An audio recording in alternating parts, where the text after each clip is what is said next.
ASEAN শীর্ষ সম্মেলনে অংশগ্রহণের পর মালয়েশিয়া থেকে জাপান সফরে গেছেন প্রেসিডেন্ট ডোনাল্ড ট্রাম্প।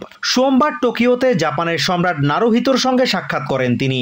স্থানীয় সময় বিকেলে ইম্পেরিয়াল প্যালেসে প্রেসিডেন্ট ট্রাম্পকে স্বাগত জানান সম্রাট নারুহিতো। মঙ্গলবার জাপানের প্রথম নারী প্রধানমন্ত্রী সানায়ে তাকাইচির সাথে দ্বিপাক্ষিক বৈঠক করবেন প্রেসিডেন্ট ট্রাম্প। সেখানে বাণিজ্য চুক্তি সহ দুই দেশের পারস্পরিক স্বার্থ সংশ্লিষ্ট বিষয় নিয়ে আলোচনা করবেন দুই নেতা। এদিকে প্রেসিডেন্ট ট্রাম্পের সফরের প্রতিবাদে বিক্ষোভ করেছে দেশটির সাধারণ মানুষ। রাজধানী টোকিওতে সোমবার শতাধিক বিক্ষোভকারী ট্রাম্প বিরোধী স্লোগান দেয়। এ সময় জাপানের প্রধানমন্ত্রী সানায়ে তাকাইচির বিরুদ্ধেও ক্ষোভ জানায় তারা।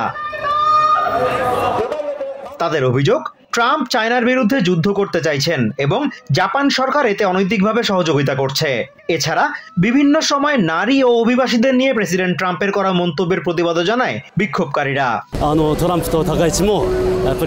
চায়নার বিরুদ্ধে যুদ্ধ চালিয়ে মার্কিন যুক্তরাষ্ট্র এবং জাপান এই পুঁজিবাদী ও সাম্রাজ্যবাদী ব্যবস্থাকে বাঁচিয়ে রাখার চেষ্টা করছে। আমরা শ্রমিক, ছাত্র এবং নাগরিক হিসেবে এই অন্যায্য দ্বিপাক্ষিক সহযোগিতার প্রতিবাদ করছি।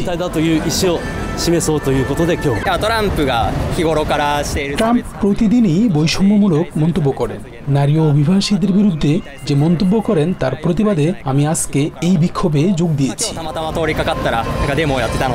এর আগে আসিয়ান সম্মেলনে অংশগ্রহণ শেষে কুয়ালালামপুর আন্তর্জাতিক বিমানবন্দর থেকে জাপানের উদ্দেশ্যে রওনা দেন ট্রাম্প। বিমানে সাংবাদিকদের সঙ্গে কথা বলেন তিনি। এ সময় রাশিয়ার ক্ষেপণাস্ত্র পরীক্ষা নিয়ে এক প্রশ্নের জবাবে ট্রাম্প বলেন, আমেরিকা সবসময় ক্ষেপণাস্ত্র পরীক্ষা করে।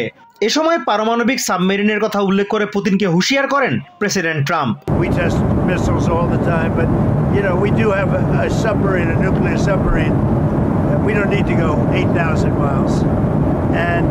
I don't think it's an appropriate thing for Putin to be saying either, by the way. He ought to get the war ended. Azimur Rashid Kanak, TVN24 news desk. That's what he ought to do instead of testing missiles.